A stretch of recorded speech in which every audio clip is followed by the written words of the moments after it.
ఒక అమ్మాయి పుస్తకం చదువుతూ ట్రైన్ కోసం ఎదురు చూస్తూ ఉంది. అది వచ్చేలోపు ఏదైనా తిందాము అని ఒక బిస్కెట్ ప్యాకెట్ కొనుక్కొచ్చుకుని బెంచ్ మీద కూర్చుంది. అంతలో ఆమె పక్కన ఒక పెద్దాయన వచ్చి కూర్చున్నాడు. ఆమె తన పుస్తకం చదువుతూ బిస్కెట్స్ తినడం మొదలుపెట్టింది.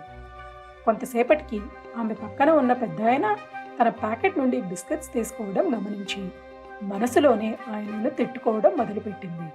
ఆమె ఒక బిస్కెట్ తీసుకుంటే ఆయనే ఇంకొకటి తీసుకునేవాడు. అది చూసి ఆమె చిచి, ఈ మనిషికి సిగ్గులేదు అనుకుంది. చివరికి ఒక్క బిస్కెట్ మిగిలిపోయింది ప్యాక్లో.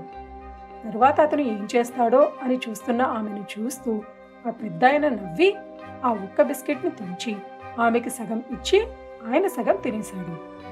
అది చూసి ఆమెకి మండిపోయింది. మొహం చిట్లించుకుని కొంచెం కూడా సిగ్గుండదు మనుషులకి అనుకుంటూ అక్కడి నుండి లేచి వెళ్ళిపోయింది. తరువాత ఆమె ట్రైన్ ఎక్కి తన బ్యాగ్ తెరిచినప్పుడు కానీ ఆమెకి అర్థం కాలేదు తాను తిన్నది ఆ పెద్దాయన బిస్కెట్స్ అని, తన ప్యాకెట్ తన బ్యాగ్లోనే ఉంది అని.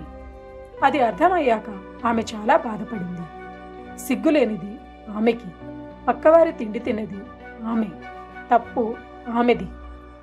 ఈ కథలో నీతి, తొందరపడి కోపం తెచ్చుకోకండి, ఆలోచించకుండా మాట తూలకండి, ఒక్కొక్కసారి తప్పు మన వైపు ఉంటుంది అని మర్చిపోకండి. మీరు నన్ను ఇంకా ఫాలో అవ్వకపోతే ఇలాంటి కథలను మళ్ళీ వినే అవకాశం మీకు రాదు. కాబట్టి నన్ను ఫాలో అవ్వండి. యూట్యూబ్లో నా ఛానల్ని సబ్స్క్రైబ్ చేసుకోండి.